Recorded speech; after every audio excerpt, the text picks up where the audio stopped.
Wesh la Famax, on se retrouve pour le débrief du match entre la France et la Croatie. Et voilà, et voilà. L'inattendu arrive, l'inexplicable arrive, la France est éliminée et pas qualifiée, en tout cas pour de la Ligue des Nations. Et pour l'instant pointe à la dernière place du groupe et est en route pour aller en Ligue B. La France est relégable, 4 matchs, 2 points. 2 points, 2 nuls, 2 défaites pour le tenant du titre, pour le champion du monde en titre. 2 nuls, 2 défaites en 4 matchs. Quelle honte, quelle honte, quelle honte. J'ai pas les mots. J'ai pas les mots. C'est une honte. Et on va parler un petit peu de ce match. Et on va essayer de parler un peu dans la globalité. Mais dans la globalité, l'équipe de France a vraiment rien proposé ce soir. Comme ça a été le cas lors des 3 autres matchs. La France n'a rien proposé ce soir. Et là, je vais mettre un petit peu Didier Deschamps responsable de cette défaite pour une chose. Guendouzi, Camara, qui sont alignés au milieu de terrain. On en a parlé, on était en live pour ce match. Et d'ailleurs, merci beaucoup pour les 400 000 abonnés, les gars. Vraiment, du fond du cœur. Vous êtes des machines. Merci à ceux qui s'abonnent et qui like, bien évidemment. Mais on en parlait au début, j'en parlais en début du live. Guendouzi, Camara, alignés face à un milieu de terrain. Modric, Brozovic, Kroos, je suis toujours Kroos, Kovacic. Je comprends pas. Je comprends absolument pas. On met 2 milieux face à 3, déjà tu sais que la bataille est perdue. Mais en plus 2 milieux, Camara, Guendouzi face à un milieu aussi performant, Modric, Brozovic et Kovacic.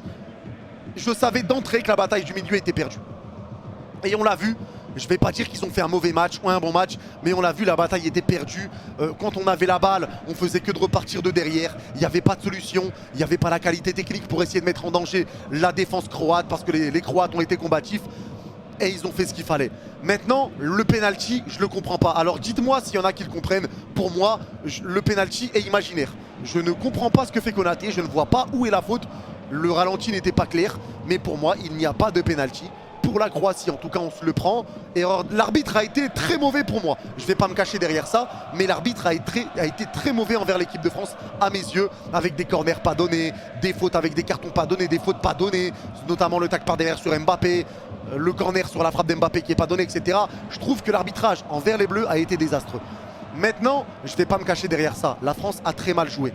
Et la raison, c'est cette bataille du milieu. C'est cette bataille du milieu et c'est pour ça que je dis, pour moi, Deschamps est responsable. Camara, Guendouzi, face à un milieu aussi expérimenté et aussi fort, aussi solide que celui de la Croatie, c'était pas une bonne idée. Rabiot côté gauche, non plus, je ne comprends pas. À la limite, je l'aurais dû mettre Rabiot pour essayer d'équilibrer avec Camara et Guendouzi au milieu et peut-être Nkunku numéro 10. Mais voilà, on n'a jamais réussi à vraiment mettre en danger les Croates. Et c'est vraiment le gros point d'interrogation. Comment ça se fait? On n'a absolument pas réussi à les mettre en danger. Rien, rien. Pas de danger pour eux. On est resté, on a gardé la balle, des passes en retrait, des petites occasions par-ci par-là, mais rien de sérieux. Et on sort avec 2 points. 2 points. Et pour l'instant, on va descendre en Ligue B. C'est pas normal. Alors, beaucoup vont dire, les joueurs sont fatigués. Les joueurs ont beaucoup, voilà, ils sont fatigués. C'est que la Ligue des Nations, blablabla. Les gars, non, là, au bout d'un moment, faut arrêter les bêtises. C'est pareil pour tout le monde. C'est pareil pour tout le monde. Modric qui a joué les matchs jusqu'à la finale de LDC, il est extraordinaire aussi avec la Croatie. La Croatie a 7 points, la France en a 2. À un moment, faut arrêter. Faut pas quand même commencer à se dire c'est que la Nation League. Tout le monde, tous les trophées sont bons à prendre. Et la fatigue, c'est pour tout le monde.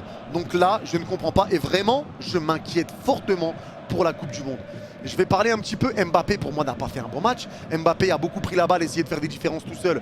Il n'a jamais vraiment réussi à le faire. Karim Benzema n'a pas touché beaucoup de ballons. Benzema, un petit peu transparent, mais parce que justement l'équipe de France était coupée en deux, parce que les milieux n'arrivaient pas à faire la différence face au milieu croate, donc forcément ça repartait de derrière et ça mettait que des longs ballons, parce que Guendouzi, Camara n'arrivaient pas à s'en sortir face à Modric, Brozovic, Kovacic. Encore une fois, non pas parce qu'ils sont nuls, mais parce qu'ils n'y arrivaient pas.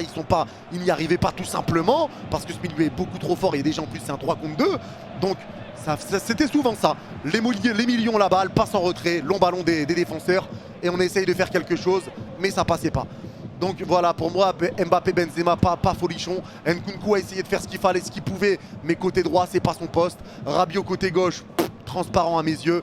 Camara, Guendouzi, forcément, du coup, c'est bof bof. c'est bof bof, il manque de qualité technique. Quand Tchouaméni est rentré, ça allait un petit peu mieux, mais c'était toujours quand même compliqué.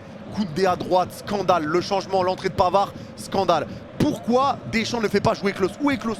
Où est Klose? À un moment, c'est bon. On l'a vécu à l'Euro avec Dubois. Déjà, les matchs avant l'Euro, on appelle Dubois. C'est pas lui qui joue. Il préfère mettre Koundé à droite, même quand Pavard n'est pas là. Dubois est là pour faire beau. Et là, c'est Klose. Les gars, Pavard, on va se le coltiner pour la Coupe du Monde. Vous avez envie de vous coltiner Pavard à la Coupe du Monde? Personnellement, moi, non.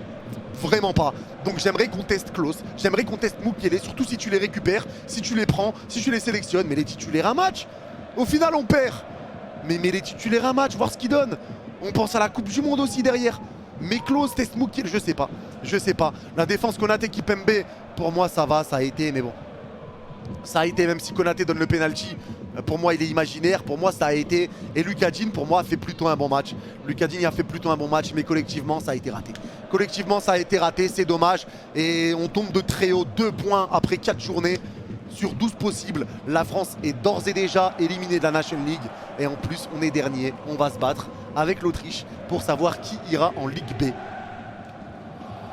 C'est scandaleux et vraiment je suis inquiet pour la suite, je suis très inquiet pour la suite, il y a vraiment des choses à changer. J'ai l'impression que l'équipe de France se recherche, qu'on ne sait pas dans quel système on va jouer, on ne sait pas quel joueur va jouer, on ne sait pas qui va être où, qui va faire quoi, et ça m'inquiète énormément. Ça m'inquiète énormément. En tout cas bravo aux Croates, hein, bravo aux Croates. Même avec une équipe remaniée, ils ont réussi à nous faire mal. Voilà.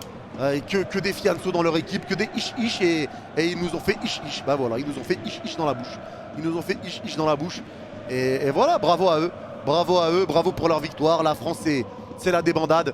Et terminer la saison là-dessus, c'est inquiétant. C'est inquiétant et je pense que je ne suis pas le seul inquiet. J'espère qu'ils vont nous rassurer sur les matchs amicaux au mois de septembre. Mais je suis très inquiet pour cette Coupe du Monde.